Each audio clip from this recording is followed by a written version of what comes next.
Muy buenas noches con todos. Gracias por acompañarnos en el día 4 del cuarto Congreso Nacional de Arquitectura y Diseño Interior CONADI 2024, organizado por el Colegio de Arquitectos del Perú Regional Lambayeque y por el Instituto de Alta Especialización Profesional Tantalab Laboratorio Ciudad y Territorio. Las actividades programadas para hoy, en un primer momento, tendremos la ponencia magistral a cargo del arquitecto Carlos Palomino Medina, de la oficina ADN Arquitectos del Norte. Y poco después, el día de hoy, tendremos el masterclass en diseño de muebles para interiorismo a cargo del arquitecto Jean-Paul Ciesa, docente del Instituto Tantalat. Muy bien, agradecemos nuevamente a cada uno de ustedes por acompañarnos noche tras noche. Hoy es la jornada 4 y nos quedan dos jornadas más. No olvidar que la última jornada, la última ponencia, es en modalidad presencial en el auditorio del Colegio de Arquitectos del Perú Regional Lambayeque. Muy bien, entonces damos inicio a la ponencia de hoy que se titula El detalle como intensificación de la forma. Antes de ello, daremos una breve reseña de nuestro ponente y del estudio que representa.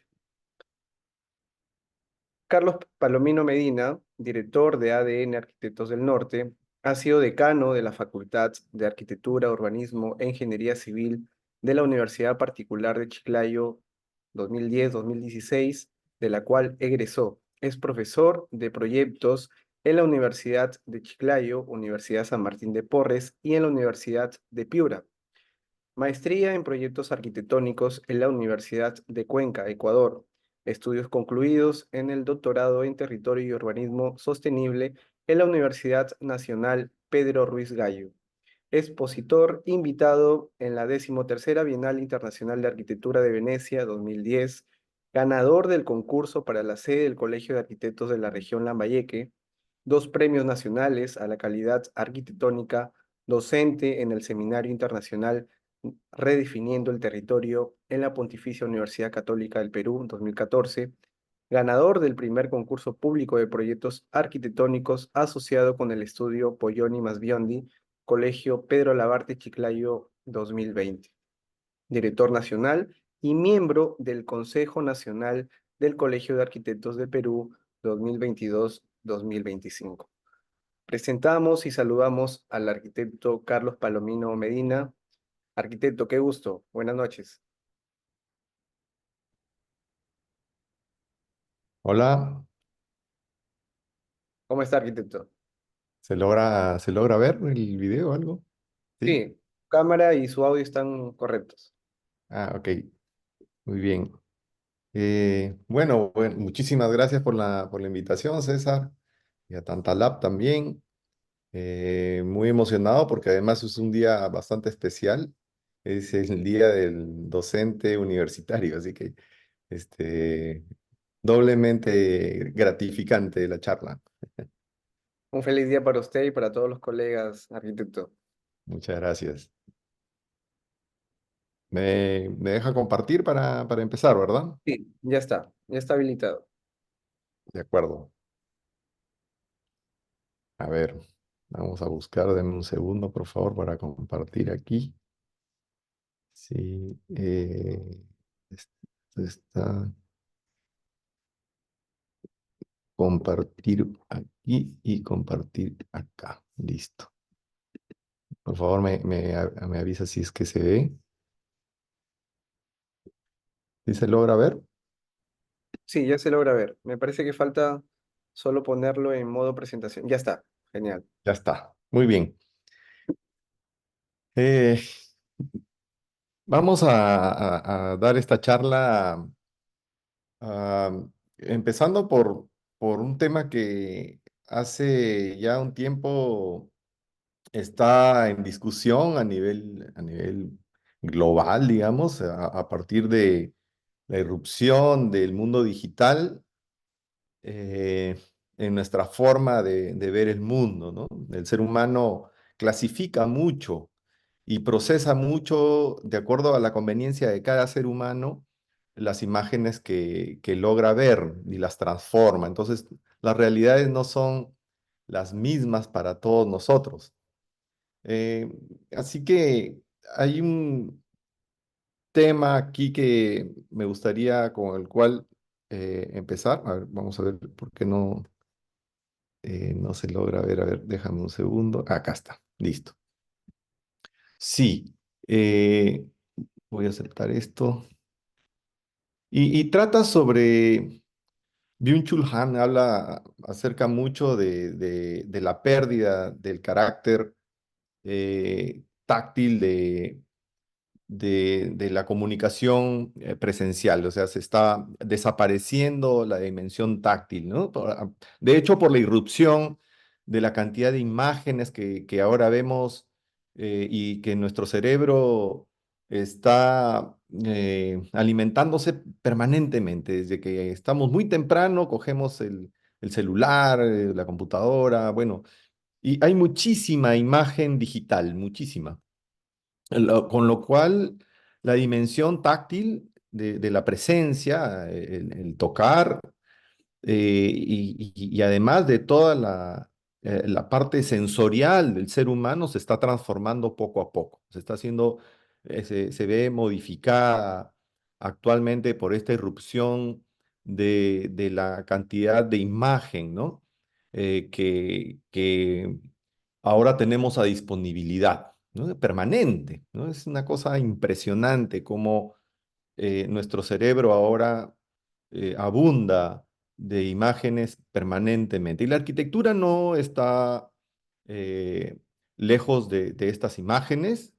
Hay una especie de arquitectura delivery, donde ahora mismo uno escoge rápido una opción y, y- y también la arquitectura minimiza el contacto en términos de lo sensorial, ¿no? Muchos de los concursos que se hacen ahora, por ejemplo, son en términos de una fotografía digital, ¿no? Hay otros, por supuesto, con excepción, donde los jurados van en busca de lo que han visto en foto y todo lo que aquello que la foto le ofrece luego lo corroboran, ¿no? Pero también ahora hay muchísima imagen que te ofrece muy buena definición, incluso mejor que la realidad, ¿no? La eficacia de la imagen sustituye la verdad de lo real. Es impresionante, ¿no? Pero es posible que te guste más el proyecto en la foto que te guste el proyecto cuando estás ahí adentro, ¿no? Cuando está desapareciendo, pues ese carácter táctil, ya no necesitamos procesar, ya no necesitamos tocar, no necesitamos percibir, ¿no? La percepción del espacio fundamental para entender la materia, la temperatura, la condición termodinámica de la arquitectura, ¿no? Que es bueno, trabajar con el viento, con la temperatura, eso va disminuyendo ese carácter, ¿no? Tampoco se establecen los límites del espacio-tiempo, un espacio, digamos, que es cinemático, ¿no? O sea, nunca es ortogonal totalmente, siempre está, digamos, deformado con una naturalidad que lo provee nuestros propios ojos, ¿no? Siempre estamos en perspectiva, ¿no? Y hay un tiempo en el cual uno discurre en el espacio y esa característica también se altera, ¿no? Dice Byung-Chul Han que ya no se ya es vacía, ¿no? Porque no tiene peso para nuestros sentidos. O sea, no hay un peso. Uno ve foto, foto, imagen, foto, me gusta, y el cerebro se empieza a acostumbrar a eso, ¿no? Y ya para terminar con esta idea, que esto lo he transformado, o sea, Byung-Chul Han no habla de arquitectura, ¿no? Él habla de la vida diaria. Yo lo he transformado para ustedes, para nosotros, en lo que tiene que ver con arquitectura. Dice, solo una visualidad fiable puede acercarnos a esa especie de realidad, pero la realidad artificial superará a la realidad fiable. O sea, como les decía al principio, es posible que nos termine gustando tanto la imagen que nos ofrece un render, por ejemplo, que luego cuando lleguemos al lugar no nos guste, no nos sintamos, nos va a gustar más en el render, ¿no? Y bueno, eso tendrá pues un peso luego en la misma arquitectura, ¿no? Quería de todas maneras, porque hay ahora mucha arquitectura del Instagram, donde el render te ofrece demasiado, en demasía te da cosas, iluminación que a veces no se provoca. Por ejemplo, yo tengo un proyecto que les voy a mostrar dentro de un rato que todo el año está gris. Todo el año yo lo veo gris. He tomado muchas fotos y son muy grises. El proyecto es muy gris por la piedra que tiene, pero en el equinoccio, en el cambio de la estación, en el intermedio, hay un momento donde el sol se pone en un ángulo preciso y baña de color muy cálido y, y ya es otro momento, pero mucho del tiempo está muy gris, ¿no? Eso quiere decir que hay un carácter de la imagen que tú puedes alterar luego, ¿no? Tú puedes alterar el Instagram, ah, colabora mucho a eso, hay muchas imágenes, pero no es algo tampoco, digamos, que se pueda cuestionar y podamos estar renegando de eso, ¿ya? Yo no creo en que debemos estar renegando, porque es el estado de cosas del mundo. Ahora todas las personas usan un Instagram y hay muchas personas que usan un Demasía, por ejemplo, estos filtros, ¿no? Entonces tú ves a una persona que no es esa persona, ¿no? Cuando la conoces, dices, oye, pero yo en Instagram te veía distinta, ¿no? O sea, ahora estás así, ¿no? Bueno, en arquitectura también hay unas imágenes a través de los plugins, ¿no? Que transforman. Yo la verdad es que a veces yo no sé reconocer qué imagen ahora es virtual y qué cosa es una imagen construida. Yo he tenido que llamar a algunos amigos cuando he visto una foto y digo, oye, pero ¿y dónde está? Quiero verla, ¿no? Quiero ver esa casa, ese espacio. Y dice, no, todavía estamos en proceso de proyecto. Ah, pero se ve hasta hay plugins de suciedad de pared, ¿no? O sea, una pared donde se renderiza y tú le aplicas y también ensucia la pared como un paso del tiempo, ¿no? Impresionante, ¿no? Lo cual la tecnología cada vez va a ser más fuerte, por lo tanto, la realidad se va a ver alterada y ustedes van a pensar que la visualidad fiable está en lo artificial cuando no es así. El ser humano es sensorial por naturaleza. Eh, yo también quisiera, eh, a ver, voy a ver si avanzo por acá. Listo, está. Voy a pasar unas imágenes ya de así, solamente para comentarlas, porque me gustaría empezar con mi realidad fiable, ya lo que yo confío, lo que yo veo, lo que yo observo, lo que yo habito, y que para mí es una certeza visual, ¿ya? Yo me gusta mucho estar viendo fotos, proyectos en el teléfono, no sé.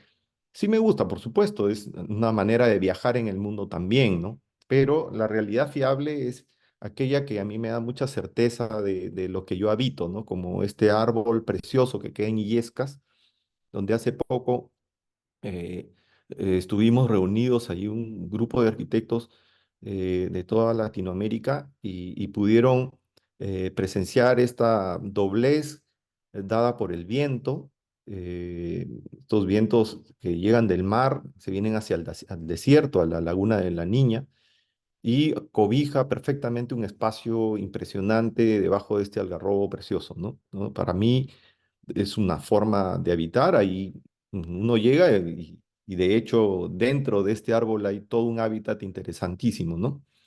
Esto es mi realidad fiable, el borde de Tucumé llegando a la Huaca del Pueblo, eh, con una sobresaturación. Me gusta sobresaturar las fotos. eh, Será porque en algún momento lo visual también se altera, así como el ser humano altera la realidad a su propia conveniencia. Cada ser humano va calibrando la realidad y la va transformando para sí mismo. Elimina lo que no necesita ver y solamente ve lo que realmente desea o le es fiable a él, ¿no? Esta imagen del encuentro me parece muy hermosa porque además hay una escala interesante en este encuentro con la Huaca, ¿no? En el espacio y en el tiempo.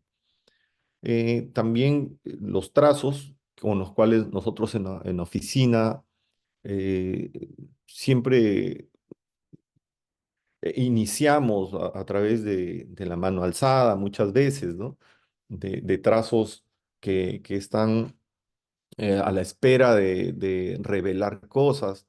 Los primeros dibujos son, a mí me parecen fundamentales a la hora del trabajo porque no me terminan de revelar todo el proyecto, más bien al contrario, siempre dejo puertas abiertas dentro del proceso creativo, que para mí es fundamental como proceso de búsqueda, ¿no? Como aquellas maquetas que te permiten buscar. Estas maquetas no se pueden mostrar a los clientes, a las personas que te piden los proyectos. Son maquetas que usamos nosotros interiormente, que nos permiten encontrar cosas en el proyecto, posibilidades, ¿no? A veces mezclamos la maqueta, la mezclamos con el dibujo, esperando cosas, ¿no? Pero también usamos ideogramas, ¿no? Como el pez dorado de Paul Klee en esta casa, ¿no? Que luego la voy a mostrar. También he encontrado proyectos en otros proyectos, ¿no? En proyectos incluso que no se han construido. Juvenal Baraco fue mi profesor en la maestría, es el gran maestro peruano, arquitecto magnífico, que bueno, él siempre hablaba de que el proyecto para un arquitecto es concatenado, o sea, hay una cadena que se forma y los eslabones, los últimos, te llevan a nuevos eslabones con otros proyectos. Es decir, que cada proyecto que vas a iniciar en realidad tiene vínculos con lo positivo que te fue en el anterior proyecto. Pero debes saber que ese vínculo es para mejorar, para intensificar tu producción y encontrar unos caminos que te van definiendo, ¿no? Así que aquí, por ejemplo, vamos encontrando entre lo cóncavo y lo convexo en esta escalera que es escalera y a veces estás dentro de la escalera y a veces estás en la escalera pero estás fuera, ¿no?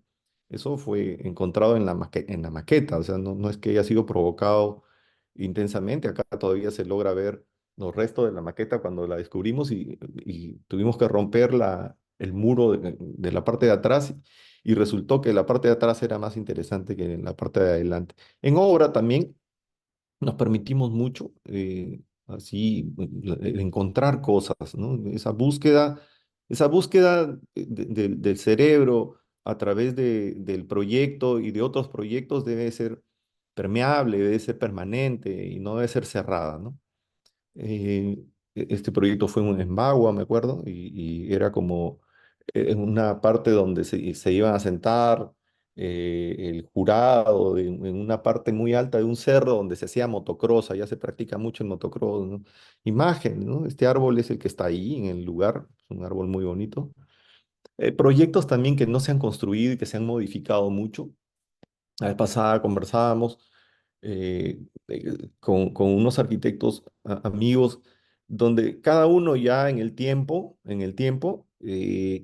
tengo un PowerPoint completo de proyectos que no se hicieron como yo pensé. Digo que hice todo el proyecto aprobado en la municipalidad, con cálculo, con instalaciones sanitarias, eléctricas, desarrollo de los detalles constructivos, de detalle de la forma, digamos, de cómo se construye la estructura y la forma. Pero luego, cuando el propietario tiene, digamos, en las manos el proyecto, se voltea y ahí, aparecen nuevas condiciones del proyecto que están vinculadas a quién la va a construir, si el maestro es alguien que sabe de arquitectura, bastante probable que no sepa entenderlo, que si no hay una dirección de obra, si aparece un ingeniero que la estructura la ve muy complicada y lo convence y le dice: "Oye, esto te va a salir así, de repente te puede salir más barato". Ustedes deben saber que en el último estudio de Grade, que ha salido a nivel nacional, el 91%, 92% de la construcción de la ciudad, ¿no? En edificios, en viviendas, sobre todo en viviendas, está hecho de manera informal, ¿no? 92%. O sea, imagínense a la hora que hacen el cálculo, Grade hace el cálculo, resulta que es mucho más caro la construcción informal que la construcción formal. O sea, hay muchísimo precio que se paga de sobreprecio, ¿no? Que se paga en la informalidad, además de convertir tu casa en el principal agente contenedor del peligro en una zona sísmica como la que tenemos nosotros en el Perú. Eh, es increíble, pero la informalidad está también dentro de lo formal, ¿no? Imágenes de proyectos que luego han cambiado, uno ha diseñado algo y en el tiempo lo ve transformarse. Muchos de nosotros también vemos eso en nuestras casas, en proyectos que hemos hecho, en edificios, se van transformando en el tiempo y está bien, no, no es que esté mal. O sea, ahora que sea una buena intervención o sea una mala intervención es otra cosa, ¿no? Pero son proyectos que te quedan en la memoria. Por ejemplo, muy interesante donde hicimos el rescate de toda una madera que iba a ser incinerada, que iba a ser quemada y cuando descubrimos era una madera preciosa que fue transformada por Ruperto, que trabaja conmigo, un carpintero de hace muchos años, y hicimos este proyecto, ¿no? Imágenes, ¿no? Que van construyendo tu vida arquitectónica, ¿no? Y que están llenos de detalles, por ejemplo, de la piedra esta de Puerto Eten que escogimos durante meses, una piedra anaranjada. Habíamos regresado de haber conocido el Parlamento Latinoamericano de Oscar Niemeyer, que tiene la arcilla preciosa ahí en el suelo, ¿no? Que abre el cemento, abre como si fuera una ventana para decir, oye, abajo hay esta arcilla naranja preciosa, ¿no? Y que a la hora que tú sales del Memorial, te la venden en una bolsita. Yo me acuerdo que me traje de recuerdo esa tierra arcillosa naranja, ¿no? Ahí de Sao Paulo. Y además me inspiró a que deberíamos abrir de vez en cuando, no llenar todo de concreto, los proyectos, no crear costras, ¿no? Porque el concreto es como una costra, ¿no? Que le pones a la tierra, ¿no? Y la separas de su verdadera naturaleza y la puedes degradar considerablemente. Hay que dejar unas ventanas, ¿no? Para que filtre el suelo, ¿no? Proyectos que a veces me llevan a otros proyectos, ¿no? Y dejar que a veces las personas, estas dos casas eran iguales, ¿no? Pero al final los propietarios van adaptando su necesidad de una manera positiva, por supuesto. También dejar proyectos de esta manera era simétrico, pero miren, ahora se ha construido una simetría de la necesidad, ¿no? A partir del programa, ¿no? de solución del tamaño de la familia, etcétera. Este proyecto que nace de una o sea, una planimetría simple, un desplazamiento muy rápido que está en los cuadernos de arquitectura, ¿no? Como una referencia de estos doble desplazamientos, dos barritas iguales que las desplazas y te generan estos dos espacios, ¿no? Que generan también, por supuesto, un entendimiento. Y esta casa que también para mí fue bastante interesante porque a los costados, si ustedes notan, hay doble muro que forma una especie de programa concentrado, condensado de escaleras y servicios y libera el espacio central, ¿no? Arriba concentra las habitaciones y se libera estructuralmente a partir de dos vigas muy grandes que están arriba, ¿no? Esto en maqueta sería esto, o sea, digamos que a los costados están los dobles muros, que son muros programas, y por acá no sé si se logra ver el cursor, ¿se logra ver? Este lado se ven las Sí. dos vigas que se apoyan tomando todo el largo y pasando por esta especie de placa para liberar toda la estructura. Entonces, cuando empezamos a construir, nos dijeron que habían varias veces habían llegado a preguntar por qué la columna, o sea, estaba mal construida, dicen, ¿no? La columna que está aquí, no nace del primer piso, está mal construido este edificio. En realidad, la viga es tan grande que esta viga más bien está invertida. Es una viga que descuelga esta plataforma y hace que no necesites una columna abajo, ¿no? Está descolgada la viga, es una viga al revés, digamos, ¿no? Eso provoca que la sala no tenga la columna, está descolgada de la viga superior, ¿no?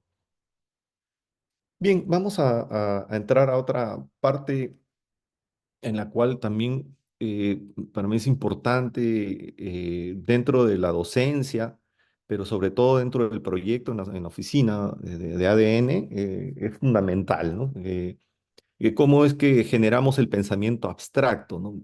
Muchas veces hemos tenido discusiones con otros profesores diciendo, es que no se puede enseñar la abstracción. Tú no le puedes enseñar a alguien que piense de forma abstracta, ¿no? Y eso era un motivo de discusión fuerte, ¿no? Porque ¿cómo es que se produce? ¿Cómo puedes incentivar a que el alumno empiece a pensar abstractamente para que, digamos, pueda sustituir elementos luego a nivel de la gravedad, estructuralmente, a nivel de cerramiento de lo vertical o de la cubierta a nivel horizontal? Entonces, digamos, la arquitectura se juega en esos planos, ¿no? Entre la cubierta, el piso, que son horizontales, y los cerramientos, que son verticales. Esto está armado con una estructura que lucha o se equilibra contra la gravedad, ¿no? Para quitar esa abstracción, ¿cómo se podía enseñar? Pero sin embargo, después de muchos años encuentro una investigación que está publicada por ahí, por internet, acerca de la neurona Jennifer Aniston, ¿no? Es un investigador argentino que está especializado en neurociencia y eh, lleva mucho dato de control de las pulsaciones de las neuronas, de cómo se comporta el cerebro. Y en una de sus sesiones, que tiene varios pacientes, ¿no? Encontró que un señor, cada vez que aparecía la imagen de Jennifer Aniston, sus neuronas, todas las neuronas de su cerebro se activaban mucho, mucho, mucho.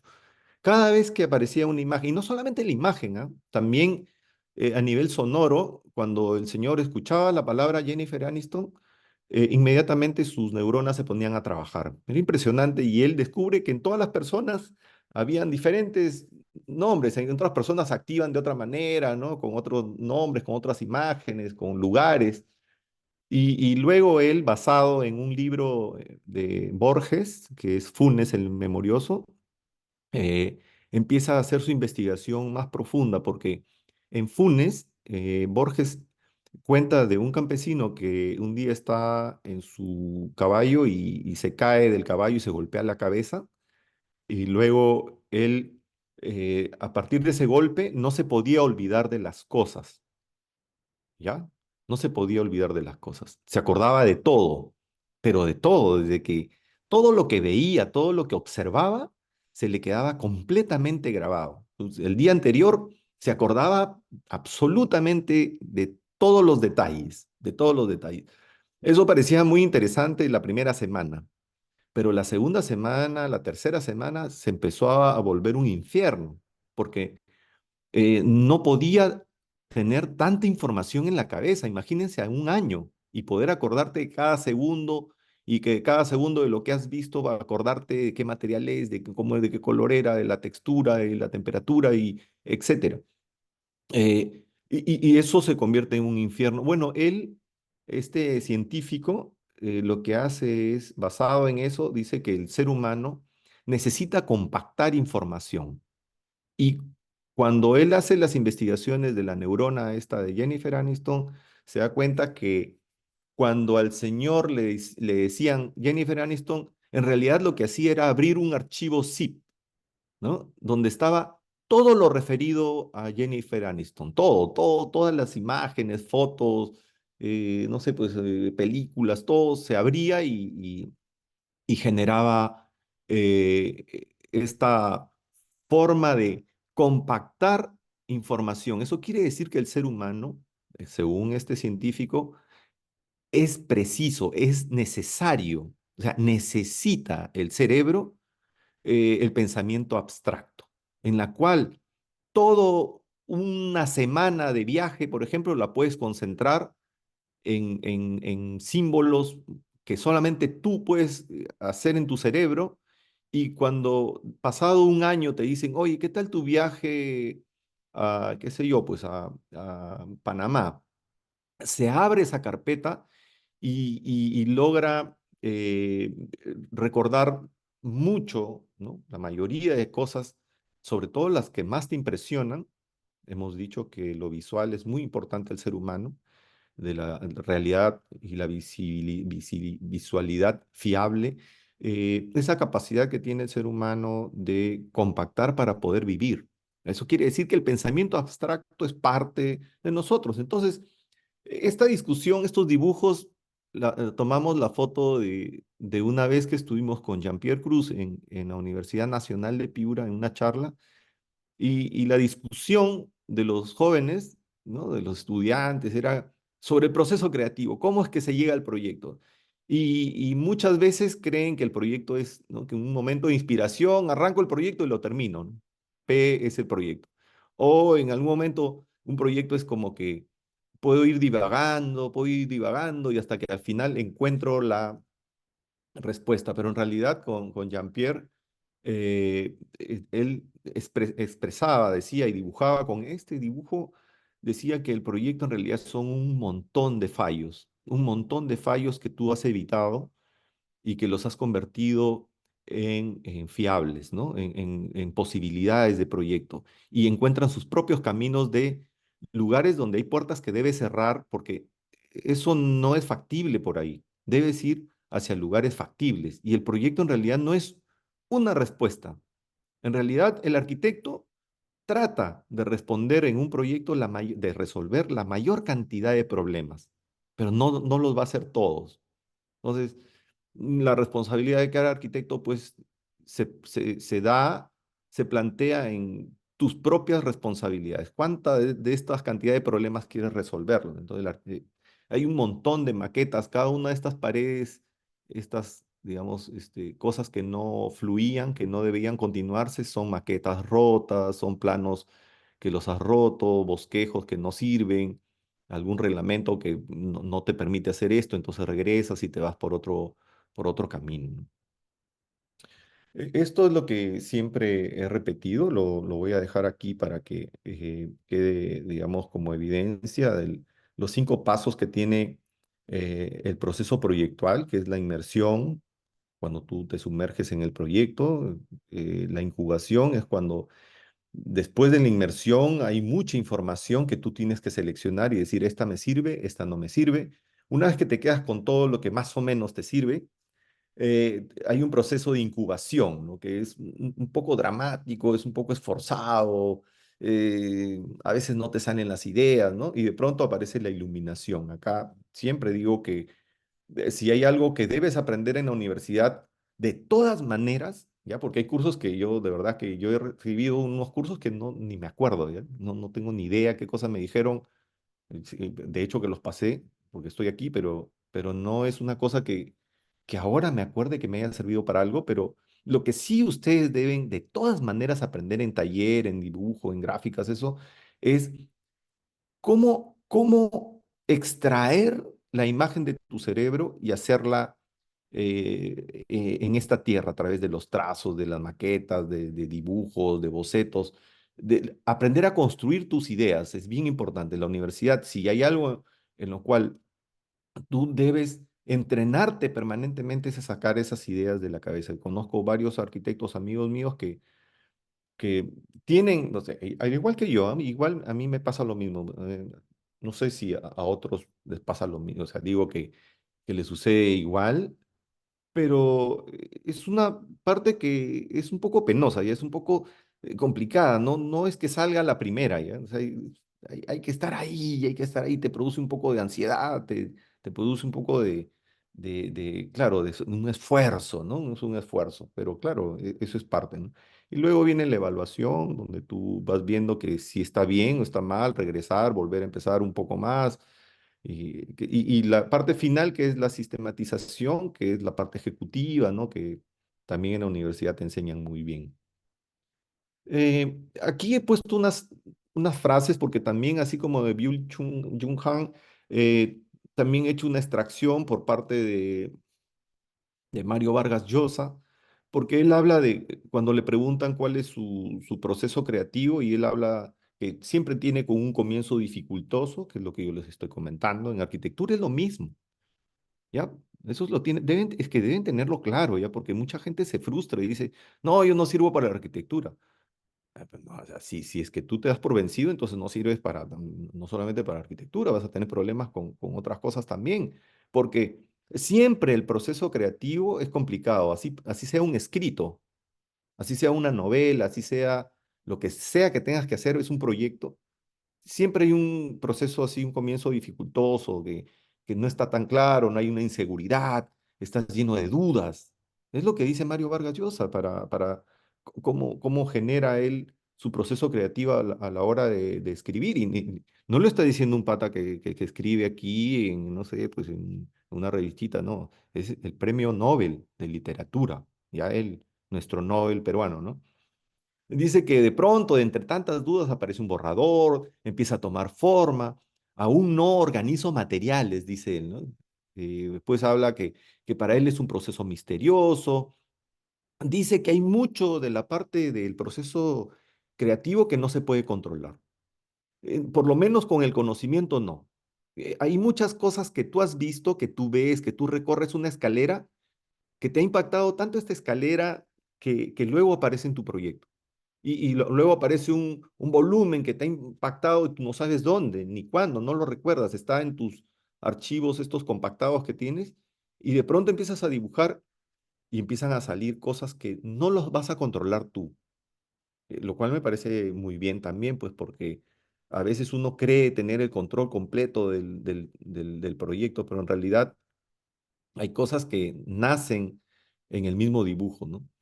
Dice que intervienen elementos espontáneos, inconscientes, sorprendentes, dice él. Sí, de verdad que ese elemento sorpresa es muy importante, dejar que fluya, ¿no? A partir de cosas que he vivido, escucho, he conocido, que están almacenadas en la memoria, ¿no? La inmediata o la tardía. Acá habla de lo que dice Jean-Pierre Cruz acerca de esta idea: puede prosperar o se puede frustrar. Frustrar es esa pared que no te deja avanzar, y prosperar es la que continúa, ¿no? Y todo esto produce un embrión o semilla, dicen. Interesante eso. Y habla de primeras trayectorias, perspectivas, dicen, ¿no? Puntos de vista. Pareciera que estuviera hablando de la arquitectura directamente, ¿no? Se crea luego un sistema de relaciones que ya no se pueden desarmar. Ahí ya empieza a tener ya tu proyecto a tener sentido, ¿no? Ahí ya tiene sentido. Pero qué hermoso es que desde un Nobel te pueda estar diciendo, sí, estás lleno de dudas, está bien. Así es, no, no, es que no te preocupes. O sea, no te frustres y digas, no, yo no sirvo para la arquitectura, yo ya no quiero, mejor me voy a dedicar a, ¿no? Dame una palana, ¿no? Una cosa así. No, o sea, hay muchas cosas que están planteadas. Dice que ya cuando se crea este sistema de relaciones, dice que se configura un esqueleto, ¿no? Y sobre esto habla de lo científico y de lo empírico, se cruzan y se descruzan, que es muy interesante, pues porque a veces lo que te han enseñado en la universidad, que es muy cierto, los referentes arquitectónicos, que así era Le Corbusier, X, Y, Z, quienes sean los maestros, pero de pronto aparece el hecho de que tú cruzaste un puente en la selva que no tiene referencia, y eso se mezcla, ¿no? En la documentación dice de aquello que se va a inventar, y finalmente viene la revisión de la estructura y la expresión, que es impresionante lo que dice, cómo se acerca a la arquitectura. La estructura se refiere al orden completo, y la expresión, que se refiere a la forma. Y a partir de esto, yo ya no veo, cuando critico, cuando hago mis propios proyectos, yo ya no veo la forma si no es a través de la estructura. ¿Ah? Y la estructura general, ¿no? La estructura, no solamente la estructura de la gravedad con la que se sostienen las cosas, sino la estructura de orden. Normalmente, el hecho de trabajar con la gravedad ya te debe dar un orden previo, ¿no? Bien, ahora sí vamos a revisar algunos proyectos, para que más o menos vean por dónde. No me voy a centrar mucho en explicar cada cosa, sino directamente cómo es que esto se ha definido rápidamente y cómo la forma, a través de su detalle, carga finalmente el carácter de la obra, ¿no?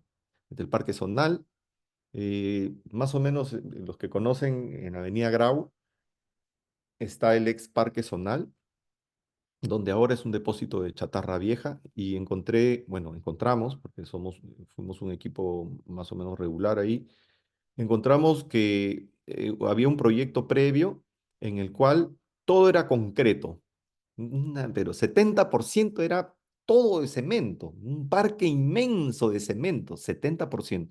Lo que decidimos nosotros es mostrar, así como las ventanas que les digo de Oscar Niemeyer en Sao Paulo, en el Memorial, dejar que el suelo se exprese, ¿no? Que deje salir lo que hay abajo. Y en Chiclayo hay muchísima agua, hay mucha más agua por debajo de Chiclayo que sobre Chiclayo, ¿ya? Hay muchísimos ríos interiores que corren por debajo de Chiclayo, y muchas veces hay edificios donde se logra expresar a través de alguna vegetación, como los humedales que empiezan a mostrarse y decir, oye, esta es mi verdadera piel, no el concreto, ¿no? Entonces decidimos revertir el proyecto y dar 70% de vegetación y 30% digamos, de lo construido, ¿no?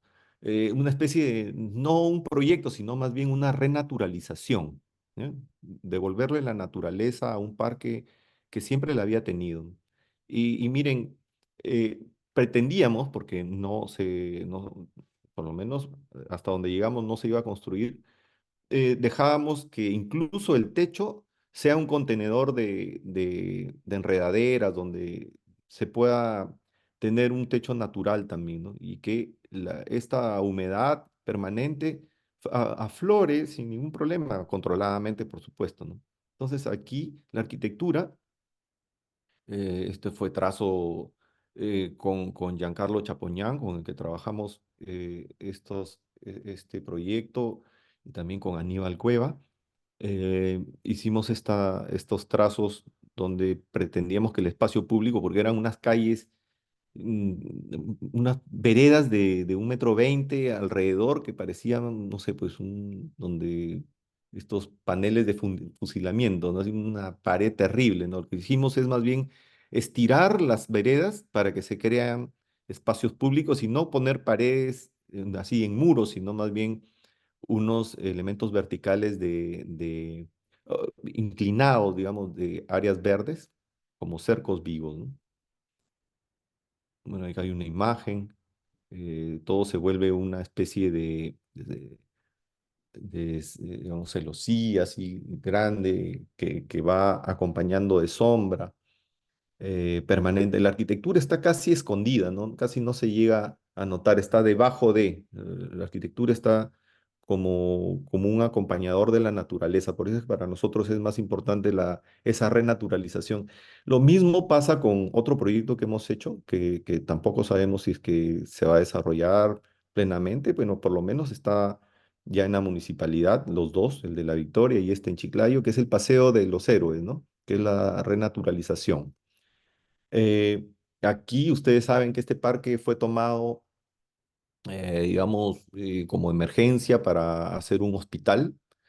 Ya, si vas a hacer un hospital, haz un hospital, ¿no? O sea, creo que el sentido, la característica arquitectónica de una infraestructura hospitalaria debe tener una calidad importante, ¿ya? De infraestructura y equipamientos. No puede ser un parque, pues entonces estás haciendo un parque o estás haciendo un hospital. Bueno, ahora ya ha sido desactivado, y lo que nosotros planteábamos era justamente regresar ahí. Había unos árboles impresionantemente hermosos, antiguos, que fueron destruidos para poder construir, digamos, estos elementos, ¿no? Lo que pretendemos es lo mismo, eh, también regresarle su capacidad permeable al parque, ¿ah? Por eso es que hay tanta inundación en Chiclayo, porque como todo hacemos de asfalto, de asfalto que no permite que ni una gota de agua atraviese el asfalto, y luego concreto, que ni una gota puede pasar a través del concreto. Nosotros más bien pensábamos en bloques que tengan la capacidad filtrante, que dejen pasar piedra, que deje pasar el agua y restaurar su capacidad permeable del agua, en la cual se pueda infiltrar nuevamente cuando llueve. Simplemente esta humedad se absorbe porque es la capacidad pues, de nuestro suelo, pero que cuando nosotros urbanizamos, lo que hacemos es sellarla, crear una costra, es lo que dije hace rato, ¿no? Bien, entonces estas son las imágenes, bueno, parecen sencillas, pero hicimos muchos bloques así que permitan la permeabilidad del suelo, ¿no? Restaurar el agua a partir de su propia capacidad. El nivel freático de Chiclayo es altísimo, hay mucha agua por debajo, crear unas especies de contenedores y usar esa agua para los niños, ¿no? La piedra que pueda pasar a través de... Bueno, este es otro, es un edificio donde, por ejemplo, en este caso, ¿no? El asoleamiento eh, y el viento. Les hablaba de la termodinámica, ¿no? La arquitectura debe tener la capacidad de conversar con estos elementos sobre todo, ¿ya? Porque a veces cuando uno empieza a conversar con la arquitectura desde la imagen, ya perdieron la mitad del proyecto. No sé si me dejo entender ya, pero si ustedes empiezan a hacer su proyecto desde la geometría pura y decir, quiero que se vea este plano quebrado y acá esto quiero que se vea un cubo y quiero que salga de acá y empiezan a dibujar lo que están haciendo, ya perdieron la mitad de su capacidad de, de, de la realidad sensorial del proyecto, de producir bienestar. Acá, por ejemplo, en un restaurante, donde el viento era imposible detenerlo. Entonces creamos un alerón ahí arriba con un deflector, como un avión, ¿no? Que el ala se levanta, entonces el viento viene y se dispara hacia arriba, no hacia abajo, lo cual produce que siempre haya mucha tierra y además, bueno, pues hay mucho viento y es incómodo. Y además el sol, ¿no? Que cuando estás mirando el es también bastante perjudicial. Eleva la temperatura y no permite tener eh, espacios cómodos, confortables, ¿no? En realidad aquí la forma general se intensifica con el detalle. Por eso es que un poco, en realidad, el detalle como intensificación de la forma no es un título gratuito, no es que yo lo haya inventado, es el curso de la maestría que llevé en Cuenca, en Ecuador, en la Universidad Nacional de Cuenca. Este, Hubo el cuarto módulo o el quinto, no recuerdo bien, que era María Augusta Hermida, una arquitecta muy buena de Hermida, y Durán y Hermida, que son un estudio muy bueno de arquitectura allá, tiene muy buena obra. Ella fue mi profesora, ¿no? Y el curso se llamaba así, el detalle como intensificación de la forma. O sea, tú lo que tenías que entregar era un proyecto, pero basado el proyecto en un detalle, no en el proyecto mismo, ¿no? Normalmente nosotros en arquitectura entregamos plantas, cortes, elevaciones, ya. Aquí tenías que entregar un detalle que era el que determinaba la forma del edificio. En este caso, con Giancarlo Chapoñán también hicimos este parasol, este quiebrasol, que da la forma del edificio. Ese es el que provoca la forma. Se ve intensificada la forma por este parasol. En la esquina también. O sea, el detalle de la esquina es distinto, pues en el encuentro, en el lado longitudinal, es distinto al de la esquina. En el de la esquina es otra cosa. Y además que hay una separación porque la madera en ese ángulo iba a ser muy difícil empatar, ¿no? Así que es mejor que quebramos las dos maderas sin ningún problema, ¿no? Bueno, esa es la parte interior. Esta casa también espacialmente hablando, deviene de una necesidad de alguien que efectivamente es una persona que ha vivido en Cuenca, ha nacido en Cuenca, es una persona ecuatoriana, digamos, que viene a vivir acá a Chiclayo, ¿no? Y me dice, bueno, voy a empezar un proyecto, me he comprado un terreno, no me quiero ir lejos de la ciudad, quiero estar en el centro, en el Jockey, ¿no? Así que esta esquina me gustaría que pueda concentrar todo lo que yo en mi infancia he vivido, que es una absoluta libertad en el lugar donde tenía mi padre la casa, ¿no? Y me contaba toda la historia de cómo habían crecido en medio del campo y cómo es que la naturaleza, la libertad, la amplitud, y que cómo podía ser en un terreno tan pequeño tener esa libertad absoluta. ¿No? Y fue todo un reto interesante porque además tenía que ser muy estructural. La L, perdón, esta L que está acá es una estructura muy potente y esta de acá también concentradamente es una estructura muy potente. Acá llegan los dos vehículos, se cuadran y libremente, aquí es muy libre, todo esto está lleno de áreas verdes, y acá hay un STAR, ¿no? De bienvenida, ¿no? Como un recibo, acá hay un ascensor y acá hay unos servicios. Y acá que empieza la escalera. Por esa escalera uno sube, emerge hacia la sala, el comedor y la cocina, y después acá surge una escalera que está anclada a la superestructura que está aquí en Y.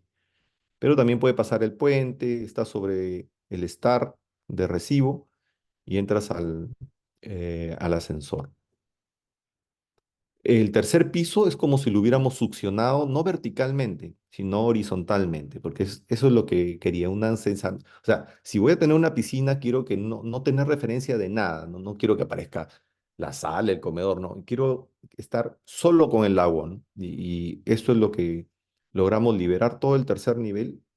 Y luego venían ya la parte la parte íntima, ¿no? Los dormitorios y los hijos. Entonces el corte se genera con la succión del tercer piso horizontalmente, no verticalmente, no es un patio, sino más bien es como que horizontalmente se hubiera sustraído. Ahí se ve la superestructura, la estructura misma de la piscina, ¿no?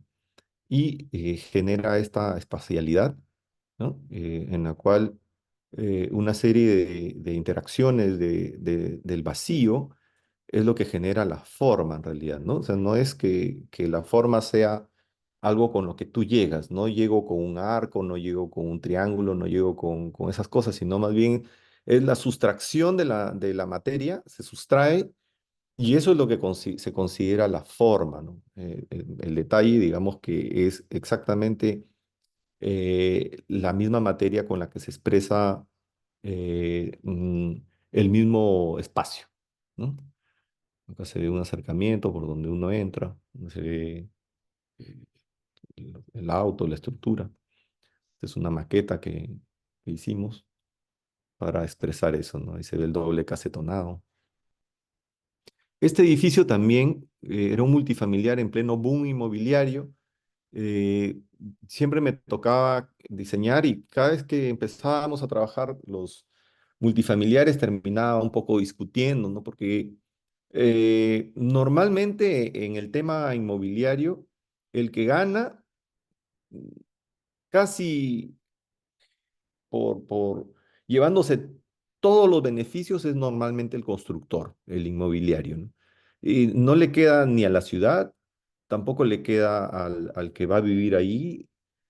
Siempre dejaba miserablemente, dejan unas ventanas malas, con un asoleamiento pésimo. Entonces, yo comprometido con el cliente, le expliqué que si hacíamos esta fachada mirando al este, donde nace el sol, esto iba a ser un problema. Bueno, al principio como que no le interesaba mucho, me dice, pero si así todos los multifamiliares están así, a los que están al lado, los que están más allá, ya les ponen una cortina y se acabó. Sí, sí, claro, pero una cortina, no sé, pues, o sea, cuánto grado de eficiencia tendrá eso, pero si le ponemos este radiador, siempre va a estar muy agradecido. Y realmente desde este detalle empezó a caracterizarse la forma del edificio, o sea, la estructura, la solución del sol, ¿no? Se empezó a definir su materia. Aquí, si se dan cuenta, uno de estos quiebrasoles, hay un pequeño retranqueo, ¿no? Que se ve aquí, porque lo que pasa es que si es que nosotros tenemos estas tres lamas, ¿no? Que teníamos que barrer, porque acá en Chiclayo hay mucho, digamos, acarreo de partículas, ¿no? De polvo y tierra. Entonces, para limpiar esta no había problema porque acá las hicimos como ventanas correderas. Entonces, te subes aquí, eh, limpias con algo y te queda toda esta plancha limpia. Pero la de acá tendría que yo correr la ventana de acá y la limpio, es mucho más fácil. Pero esta de acá sí que era complicado. ¿Cómo limpiábamos esto? Y no podemos poner una corredera acá, porque si hay niños, imagínense, alguien se olvida una ventana abierta acá, sería terrible. Entonces, con esta ventana abriendo, dejamos esta pequeña fisura donde se mete un escobillón, se gira y se barre perfectamente esto de aquí, ¿no? Entonces, digamos que la forma de los detalles, perdón, o cómo defines tu detalle, te puede generar toda una forma, ¿no? Que es la que finalmente cobra en el aspecto del edificio sin tomar en cuenta la estructura, porque tiene acá liberada la estructura, pero no, digamos que yo quería mostrar esa parte donde incluso si tienes un buen ángulo, desaparece esa fisura y se ve toda el elemento. Esto es internamente. Esta clínica también, esta la empezamos a trabajar con Carlos Francia, me acuerdo, eh, en la oficina. Fue un equipo más o menos grande también, estuvo Aníbal Cueva también. Sí, bueno, trabajamos aquí. Luego el equipo se hizo mucho más grande, ¿ya? Pero lo que pasa es que es una clínica oftalmológica donde hay muchísimas instalaciones, ¿no? Después tuvimos que contratar por lo menos, habría llegado un momento, unas 12 personas trabajando en este proyecto por la cantidad de consultas y de preguntas sobre el equipamiento tecnológico. Pero en esencia, acá era liberar la estructura porque esta clínica tiene los últimos equipos en oftalmología, que solamente los tiene el INO o el IRO, que el INO es el Instituto Nacional del Ojo o el Instituto Regional del Ojo, pero ellos lo traen de manera privada. Y estos equipos siempre están cambiando, así que la parte interior debía ser muy cambiante, ¿no? Flexible completamente. Y eso fue lo que hicimos. Liberamos la estructura. Esto lo calcularon el ingeniero Jorge Avendaño, muy buen ingeniero. Y bueno, se liberó la estructura para que la parte quirúrgica, ¿no? De las operaciones tuvieran una flexibilidad máxima, ¿no?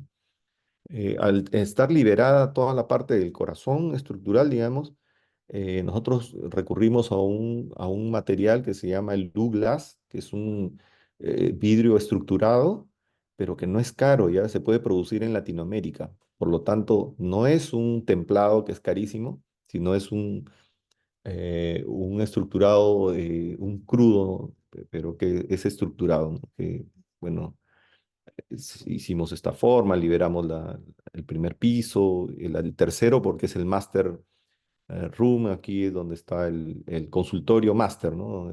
Donde te atienden y bueno, después siguen las diferentes salas. El Colegio de Arquitectos, yo le tengo mucho cariño a este proyecto, fue un concurso nacional, que claro, solamente hubieron participantes regionales y lo ganamos aquí en la oficina. Am, sí, ha tenido muchas, no sé, en algún momento es el que aloja el colegio de arquitectos, ¿no? Y a veces quieren cambiar algunas cosas y uno tiene que defender su proyecto, ah, claro, hasta donde se pueda defender también, ¿no? He escuchado muchas críticas respecto a la seguridad, que por qué no se hizo el plan y tanta cosa. Bueno, lo que pasa es que esto fue en el 2004. Me parece que fue en marzo. En julio del 2004 recién se publicó la norma de seguridad peruana. O sea, no había esa exigencia, en ese tiempo no existía. La comisión lo aprobó con la misma reglamentación de ese tiempo que luego cambió, ¿no? Y esto seguramente lo mejor que pueda pasar es que las escaleras internas que fueron modificadas porque fue hecha por etapas, lo cual a mí me parece muy bien, porque en realidad, eh, a pesar de que siempre llegan diferentes decanos, siempre tienen la voluntad pues de avanzar en una parte, ¿no? Eh, en realidad hay una estructura circulatoria. Esta escalera ha sido cambiada. ¿Por qué? Porque antes ni siquiera había estos pisos de acá, no había ni el primero ni el segundo, por ahora está solamente hasta el segundo. Y esto sí se fue construyendo primero, segundo, tercer piso, ahí quedaron. Así que la escalera no necesitaba irse hasta allá, por eso le hicieron en U, pero en U no es original. Llegará algún decano en cualquier momento, que decida mantener la autoría del proyecto y restablecer su forma original, ¿no? En realidad, el paquete está explotado, abajo está el auditorio y los otros dos paquetes están suspendidos en el aire. Para mí era importante mostrar cómo el espacio es lo más importante en la arquitectura, junto con la estructura, por supuesto. Así que para mí no había forma de presentar una fachada, una caja con una fachada y decir, ah, sí, el Colegio de Arquitectos es una fachada. No, no, para mí era el vacío lo importante, ¿no? Cómo se comunican, cómo las trayectorias, los desplazamientos son los que determinan la arquitectura del proyecto, ¿no? Esto es, digamos, con lo que empezamos. Así se empezó a construir el Colegio de Arquitectos. Primero, el auditorio. El auditorio fue lo que nos dio para pagar el resto de la construcción, ¿no? O sea, alquilar, eventos, eventos. Y ahí se empezaron a hacer los primeros eventos nuestros también. Y luego se pudo ir construyendo. Hasta ahora no se termina, ¿no? Pero por ahí supongo que poco a poco se irá terminando, ¿no? Y ahí está el quiebrasol. Estos son parasoles también que miran al oeste y que al tener esta fachada mirando al sur, lo mejor sería pues que esto sea verde, ¿no? Entonces al principio no se construyó durante muchos años, hasta me parece hace 2 años que se hizo la primera etapa del jardín vertical, ¿no? Que es natural. Este jardín tiene un sistema ideado por un arquitecto peruano que no necesita que nadie esté regando, se riega absolutamente de forma automatizada, ¿no? Y por supuesto con muchísima eficiencia de agua, ¿no? La baranda que está por debajo es la que recoge el agua y la lleva hacia la recirculación, ¿no? Hay una cantidad de plantas nativas y otras que no son propias, ¿no? Este es un pliegue de la viga. Miren, acá en Chiclayo cada vez hay menos árboles, ¿ya? Y nosotros los arquitectos a veces contribuimos a que esos árboles se vayan. Las aves se han tenido que urbanizar, ¿no? Este es un nido en UDEP también, pero ahí sí a propósito, ¿no? Porque hay mucho árbol, pero miren, ha preferido esto que ya tenía la forma en sí. Este es un proyecto que nos unimos con René y con Susel Biondi y ganamos el concurso del Colegio Labarte. Está destruido, ¿no? Y estamos en ese proceso, queremos que quede reconstruido perfectamente, pero la idea del proyecto en sí es esta, ¿no? Que el colegio, la parte patrimonial del colegio, eh, quede en su máxima expresión y la arquitectura sea de modo apropiado, sea un volumen silente, ¿no? Que más bien se retrase y se forma como un telón y donde no es el protagonista la arquitectura contemporánea, sino más bien la arquitectura patrimonial y crea dos espacios, un espacio que está relacionado a la calle Tacna y otro espacio más grande relacionado a la calle Bolognesi, ¿no? Eso crea por aquí un vínculo de esta especie de callecitas de carreta de origen chiclayano y puedes tú caminar a través del proyecto, ¿no? Este también fue un equipo muy grande. Acá intervinieron, me parece, 16 profesionales de todas las ramas. De verdad que hay un grado de especialización bastante intenso. Este fue el primer concurso de proyectos arquitectónicos, de concursos, perdón, de proyectos arquitectónicos que ya ahora están en la norma. O sea, eso va a seguir creciendo. Yo a ustedes les digo que lo mejor es que se vayan preparando para eso porque van a haber muchos concursos de arquitectura. Bueno, ahí está el volumen silente. atrás, así como una especie de telón más bien, y deja el volumen patrimonial que se exprese, ¿no? Ese es dentro del volumen donde hay área deportiva, que cuando se abre se logran integrar los espacios, ¿no? Ese es el taller de la maestranza, que le hemos dejado como un corte arquitectónico, hemos puesto un gran vidrio ahí y ve cómo era la realidad constructiva de aquellos tiempos, ¿no? La Casa Patasca, una casa que la hice con el arquitecto César Infantes. En mi oficina han llegado gratamente muchos arquitectos que ahora son muy buenos docentes y, por supuesto, talentosos arquitectos. El arquitecto César Infantes ahora tiene Atmósferas. Con él trabajamos todo este proyecto. En realidad es un plano, digamos, la primera planta que asume toda la ortogonalidad y arriba es un plano plegado, plano quebrado, ¿no? Que va tomando ciertas condiciones de intimidad, ¿no? La casa de al lado la logramos adaptar muy bien, ¿no? Recogimos sus propias dimensiones, tomamos las medidas y con eso nos ayudó a dibujar la casa, ¿no? Desde el balcón, los elementos, es como que fuera parte de la casa, pero sabes que es distinta, pero las dos se potencian, ¿no? Una se apoya en la otra formalmente y estructuralmente, ¿no? Acá en proceso constructivo se ve el Parque Patasca, que es muy lindo. Entonces, en algún momento puede estar cerrado ese pliegue y en otro momento abierto, cerrado, en el momento que tú necesitas, puedes usar ese pliegue, ¿no? Y no te ven de afuera. Tú puedes ver, pero no te pueden ver. Es la parte de la piscina. Hay mucha madera aquí que no es madera directamente, es una madera que tiene un tratamiento de la cual usa muy poco recurso natural, ¿no? Este es el sol y sombra, todo lo demás es concreto, la viga más grande está tomando los cerca de, me parece, 12 metros de luz, ¿no?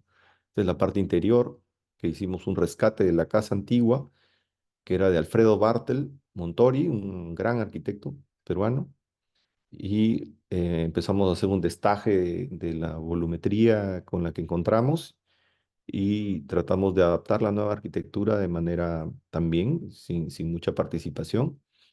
En el patio sí, recuperado, pusimos ahí esta iluminación de LEDs y todo esto, el patio en la noche toma un vigor interesante con estos árboles que tienen ya la edad, ¿no? Justamente este es el primer plano, digamos, donde está el arquitecto César Infantes tomando foto. Siempre jugamos a dónde estaba la puerta, ¿no? A ver quién adivinaba dónde estaba la puerta. Y decíamos, donde está el muelle, ahí está la puerta. Pero acá deben tener en cuenta que hay personas que creen que la naturaleza interrumpe la arquitectura, ¿no? Es que está ocultando el árbol a la arquitectura, ¿no? Cuando lo más bonito es que descubras la arquitectura detrás de la naturaleza o viceversa, ¿no? Pero no que desaparezca, ¿no? Ahí está la puerta de entrada que se pliega. Aquí no se nota, pero aquí sí se nota. Arriba lo plegado y abajo el plano puro, ¿no? Casa cuatro vigas, ya estamos llegando al final. Esto de acá hay una funcionalidad mecánica, está despojada totalmente de eso que hablábamos al principio de lo instagrámico, no hay ningún deseo de hacer ningún tipo de manifiesto expresivo formal, más tiene que ver con una funcionalidad de la mecánica de la misma viga, de las cuatro vigas de metal que toman toda la luz, eh, que está directamente expresada en esta experimentación de nuestros moches, en la cultura moche, en estas vigas de barro que están en ventarrón, que eran de color ocre, pintadas de color ocre, eran de barro. Estas de aquí, algunas se mantienen, hay algunas que se han destruido. Este recinto tenía una viga mayor, según Ignacio Alba, esto podría llegar a tener 6 metros, pero que no ha resistido, por supuesto, 6 metros es mucho para este material, pero le crearon una hornacina como un tributo a haber conquistado eh, esa tecnología, ¿no? De crear un volado. Eh, en el espíritu de nuestros tiempos, esto se traslada a un sistema donde la tecnología nos ayuda al ser humano, ¿no? Colabora con él, es el espíritu de nuestros tiempos. Esto eran las vigas que tienen 12 metros y además había llovido en el 2015, 2016 me parece, y se habían oxidado completamente. Habíamos hecho maquetas de estudio para las 4 vigas y acá se ven, eh, acá pasa la primera viga, tomando todo el espacio, acá la segunda, la tercera viga y la cuarta viga. Estructuralmente, estas placas, estas son 4 placas que toman en este sentido y hay una placa que es transversal que le da la rigidez al conjunto. Aquí se ve el pabellón superior donde funcionalmente la escalera, que es la que rigidiza en el otro sentido, pasa a un puente y hay 4 habitaciones con sus núcleos de servicios en medio, ¿no? En una especie de pastilla que, que hace todo un empaquetamiento.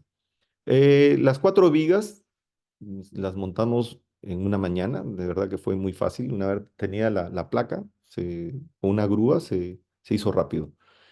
Y bueno, ahí están los encofrados se convirtieron en las puertas. Si ustedes ven estas puertas, en realidad fue lo que hizo que la casa se construyera, ¿no? Cuando tocas la puerta es porque estás tocando lo que construyó la arquitectura, la materia, ¿no? A la puerta solamente le pusimos unas tiritas de madera, ¿no? De tornillo.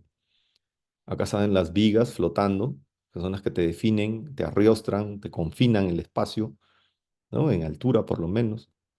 Esto se apoya directamente sobre la placa. Hay algunos chicos cuando vinieron a la visita de los Arquitrips Latinoamérica, muy atentos, ¿no? Estuvieron revisando la estructura y me hicieron unas preguntas bastante interesantes sobre la estructuración y la transmisión vertical de estas dos vigas y las dos superiores, ¿no? De cómo se transfieren. Lo que me daba gusto es que se daban cuenta de cómo se producía justamente ese detalle, ¿no? Porque acá parece que estuviera apoyado, ¿no? Apoyada la estructura directamente sobre el concreto, ¿no?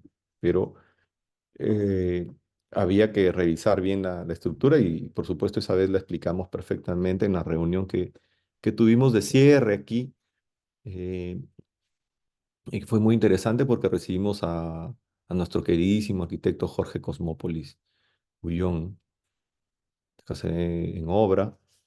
El- en realidad no hay ninguna búsqueda de la materia que no sea la exacta en la cual trabaja. Incluso estos elementos del superboard están trabajados sin ni siquiera los hemos perforado, solamente a través de un detalle en T los recibe perfectamente, que son formatos de fábrica, pues, ¿no? Que son el 1.22 por 2.44, ¿no? Entonces eso entra perfectamente. Donde no hay materia es la ventana. O sea, no hay una ventana con la que tú llegas, sino es la ausencia de la materia y la presencia de la materia, ¿no? Ahí se ve el espacio que está fluyendo. Desde ese lado está la cocina, la escalera, que es la placa estructural, en el otro sentido, ¿no? Acá está la viga, una de las vigas. Esa es la luz, de verdad que no, hasta ahora debo conseguirme algún tipo de forma de fotografiar los 12 metros desde adentro, porque como no hay columnas, entonces el espacio fluye a una escala bastante interesante, pero no es tan fácil de dibujarlo, ¿no? Ahí se ve, las vigas están conectadas en el otro sentido por el puente, y hay un nodo ahí de servicios que a manera de farol en la noche se puede iluminar, ¿verdad que no? Como cruce de los dos pabellones, ¿no? Como decía, esto cuando hay materia, es el de fábrica y cuando hay ausencia es la ventana, ¿no? Ese es exactamente el mismo módulo, los dos, ¿no? Mucho de la estructura se hizo en metal. Es un colegio que está a 3000 y tantos metros sobre el nivel del mar. Eh, Decidíamos de cómo es que podíamos mantener el calor porque hay muchísimo frío a esa altura y los niños deben estudiar y además llueve mucho. Entonces nos inspiramos mucho en esta caja o cocina solar. Miren, 3767 no es muy agradable ahí ir a estudiar y que además haga demasiado frío y que luego aparezca el recreo y está lloviendo, no te dan, no puedes salir. Y lamentablemente el Minedu consideró unas veredas miserables, ¿no? De 1,20 m, no sé, pues un patio, pero el patio no lo puedes techar si no le pones esa telita nada más de malla rachel, así. Eh, entonces lo que nosotros decidimos es crear una especie de elemento solar que condense, que concentre todo el calor posible durante todo el día y que eso se pueda dosificar al interior del aula y que se pueda regular, ¿no? A través de estas compuertas. Uno abre estas y puede tener ventilación cruzada si es que hay demasiado, en algún momento demasiado calor y se puede regular a través de estas obturadores, digamos. Y la vereda la extendimos techada con este gran volado para que los niños, así estuviera lloviendo, puedan jugar en la vereda, ¿no? Y no saben los problemas que nos metimos para que puedan aprobar esto, porque no lo consideraban como vereda, ¿no? O sea, decían, eso no es una vereda, pero luego al final sí aceptaron la propuesta, ¿no? Bueno, ahí están las tomas desde arriba, el cual también pensamos que debe ser permeable en el piso. Ahí están los elementos corridos. Esto es un centro de idiomas en Amazonas, en Bagua, universidad. Acá el espacio era bastante largo.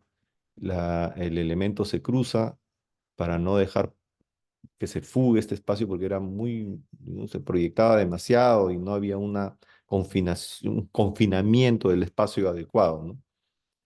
Entonces, esta es la entrada. Y a la hora del espacio del centro de idiomas, eh, cuando tú ibas llegando era este color. La rectora nos pidió que usáramos en la danza, ellos usan unos elementos en su vestimenta con unos colores preciosos que solamente se pueden obtener con los tintes que ellos saben conseguir. Y están acá todos, los sacamos esos colores de estas vestimentas y las pusimos en este lado. Entonces el volumen de un lado, cuando tú llegas, es blanco, pero a medida que vas caminando y vas girando el volumen, aparecen los colores, ¿no? Se revela esa naturalidad, ¿no? Como decía, no voy a explicar todo el proyecto porque si no, nos quedamos mucho tiempo. Ya estoy llegando al final. Esto de acá es en el Valle de la Mojú, el río Mojú en Jaén. Este es un proyecto que posiblemente no se construya, pero que hemos disfrutado mucho en el proceso de adaptación en el terreno, de cómo el proyecto se va excavando y va tomando los niveles y va atrapando el espacio, ¿no? Hay unos cortes, todos, y al final esto está trabajado, el propietario es también propietario de una de las ladrilleras más importantes. Todo está hecho en base al ladrillo que él produce, ¿no? Lo construí, dibujamos, lo redibujamos y con eso hicimos, todo esto tiene exactamente la medida de lo que él trabaja. Su fábrica está llena de estos elementos de metal pintados con el epóxico verde. Lo que hicimos fue rescatar también eso en su casa. Todo lo que es verde es metal y todo lo demás es ladrillo, ¿no? Ese es el ladrillo en formato vertical con la cual generamos ese espacio. Y con esto ya terminamos. Esta es la casa Petrus. Esta es la casa que siempre yo les digo que siempre está gris. Normalmente es una casa muy gris. Eh, pero cuando le cae el sol en una hora determinada, le empieza a pintar del color. Uno de los primeros proyectos que le mostré sobre el uso de la piedra en uno de los proyectos es un lounge bar que era de madera. Las mismas personas que nos hicieron la clasificación de la piedra terminaron también haciendo el trabajo de la selección de piedra en este proyecto, ¿no? Que era piedra blanca y piedra gris. Por ejemplo, acá el color le caía casi horizontal el sol, ¿no? Claro que tampoco no hay construcciones, eso con el tiempo va a cambiar, ¿no? Porque la ciudad está creciendo y a la vuelta de donde está esta casa comunal hay habían terrenos de cultivo, ¿no? Terrenos de cultivo y de pronto hay 1.500 viviendas que las están haciendo ahora, 1.500 viviendas y al frente hay 1.200 viviendas y al extremo 1.100. Nada, o sea, muy rápido crece nuestra ciudad, ¿no? Así que este sol seguramente con el tiempo no va a incidir con el mismo ángulo, ¿no? A las 6 de la tarde, no creo que llegue. Se ha usado la materia, la piedra, piedra en el suelo, en el cerramiento, y la estructura, por supuesto, que también el detalle va tomando en la esquina, como giro dos paredes de 40 centímetros con una estructura en medio. Bueno, son nuestras lecciones pues, que recibimos, ¿no? De cómo tomar la esquina. Es la piedra que se usa para microfiltrar los pozos de agua, la usamos de piso. Eso es en la noche y listo. Acá desde el agua, cómo se refleja. Bueno, yo quiero agradecerles a Conadi y a Pantalab también por la invitación. A mí es un gusto poder conversar con todos ustedes, poder mostrar las cosas que nos motivan, que nos persiguen. Yo sigo insistiendo en que las escuelas de arquitectura de Chiclayo siguen, por supuesto, en esa labor en la cual veo que cada vez hay más arquitectos que toman sus riesgos, que observan las cosas, eh, y veo que también ahora en este mismo congreso hay arquitectos que están participando y que son de la escuela chiclayana, digamos, de escuelas de arquitectura, lo cual me parece muy bien. Tómense su riesgo, observen las cosas, disfruten el hecho de ser arquitectos. eh, También va a haber la próxima sesión, viene Andrés Argudo, fue mi compañero en Cuenca, es un magnífico arquitecto cuencano, ya van a ver la calidad de sus obras, su detalle, su padre fue un gran constructor ahí en Cuenca, es un gran constructor y él ha heredado toda esa manera de construir de una manera tan pura, tan sólida, ya la van a conocer además de una arquitectura muy fina. También yo quería agradecer al equipo de ADN que siempre, ahora estamos en proyectos que de verdad que son bastante interesantes. Estamos trabajando ya, en algún momento se verán, pero ahora está trabajando con nosotros Liz Quirós, que de verdad, sin su apoyo sería imposible, pero junto con Jackie Oliva trabajan muchísimo, siempre están ahí a la orden, estamos trabajando a veces de noche, en la tarde, mañana, con la arquitecta Sandra Márquez también, que es muy dedicada, así que no quería dejar de pasar ese saludo, César, a ti también por la invitación. Muchas gracias, César. Muchas gracias, arquitecto, por la ponencia. Han sido excelentes proyectos y excelentes reflexiones también dentro del proceso creativo. Hay algunos comentarios. Corresponde, arquitecto, si me permite, un espacio para preguntas, Claro, consultas y claro, los claro. asistentes. Robert comenta, excelente calidad arquitectónica, arquitecto. Felicitaciones por su trayectoria. Muchas Henry, gracias. Muchísimas gracias. Henry consulta, dice, en el proyecto del Parque Zonal, ¿por qué no se tomó el terreno completo? Su concepción es muy interesante, pero ante la burocracia no siempre se encuentra la disposición de romper el molde.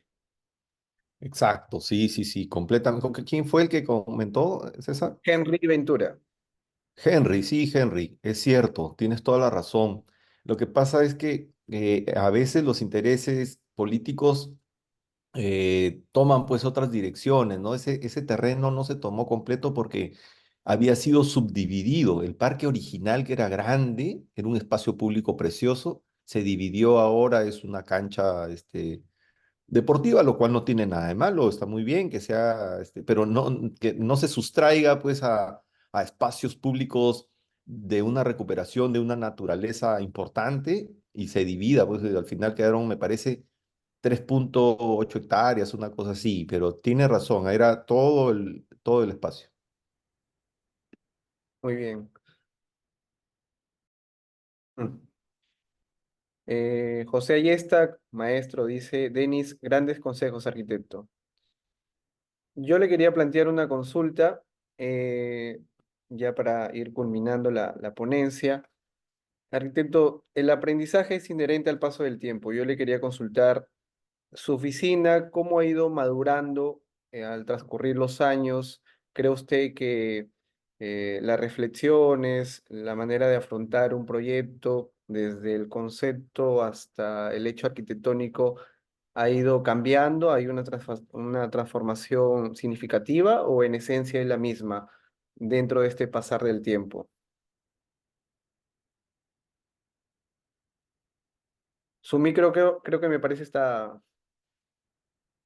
Ah, decía que esta pregunta es seria, así que iba a prender la cámara. Sí, no, de hecho, eh, ya tengo más de 30 años trabajando con la oficina. Eh, sí, ha cambiado. Hay cosas que se mantienen estructurales en la reflexión, que siempre me han acompañado desde estudiante. Ah, hay que encontrar, según Rodo Cortegana, que es un gran amigo, hay que saber abrir las puertas correctas, dice Rodo, ¿ya? O sea, eh, ahí de repente te puedes desviar en un momento y terminas haciendo cosas que no quieres o no necesitas o te puedes acostumbrar a hacer proyectos que tú no quieres hacer. Así que la oficina ha ido cambiando efectivamente en el tiempo. Ha habido mucha colaboración, gente donde ha llegado, ha dejado una impronta.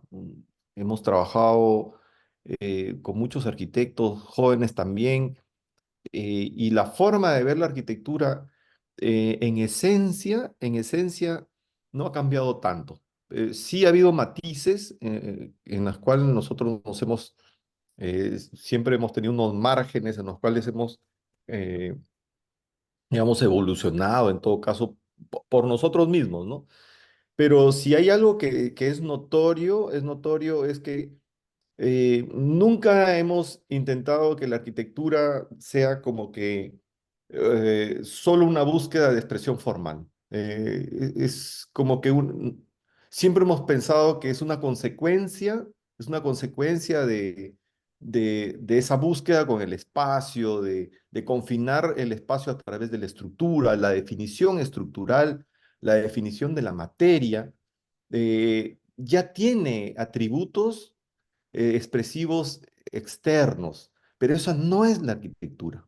Esa no es la arquitectura. La arquitectura está en el vacío, está en los elementos, la forma es todo, ¿no? La forma es todo. No confundan el aspecto con la forma, que es distinto, ¿no? Eh, en esos límites siempre nos hemos desplazado, nos hemos movido, digamos, para poder mantener siempre viva una búsqueda permanente, ¿no? Como arquitectos. Ahora veo muchos jóvenes, eh, deben mantenerse firmes, deben saber esperar. La arquitectura es un trabajo lento, no es tan rápido, no es inmediato, toma su tiempo. Hay muchísimos proyectos que no se construyen, muchos proyectos que no se construyen. Hay muchos proyectos que todavía no se van a construir y también va a haber proyectos que seguramente no se van a construir como uno quiere también, ¿no? Entonces hay que saber esperar. De repente en la vida hay unos 5 o 6 proyectos que te emocionan para toda la vida y que hacen realmente que ser arquitecto cobre ese sentido que al final constituya la construcción de tu propia vida en realidad, ¿no? Así que yo les pido a todos que se mantengan firmes, que no cedan tanto, que siempre estén buscando, que siempre estén indagando, preguntando. Eso, ¿no? Eso es lo que podría decir. Excelente. Arquitecto, le agradecemos por su tiempo, por la disposición que ha tenido para acompañarnos en el Congreso Nacional de Arquitectura y Diseño Interior CONADI 2024 y en nombre del Instituto Tantalat y el Colegio de Arquitectos del Perú Regional Lambayeque, agradecemos su presencia. Muy amable. Muchas gracias. Que les vaya muy bien. Hasta luego, jóvenes. Gracias. Excelente. De esta manera culminamos esta primera actividad de la noche, que es la ponencia, y los invitamos, vamos a dar un receso de 10 minutos como cada noche para el inicio del masterclass en diseño de muebles para interiorismo. Bien, muchas gracias a todos, nos quedamos en sala, un receso de 10 minutos.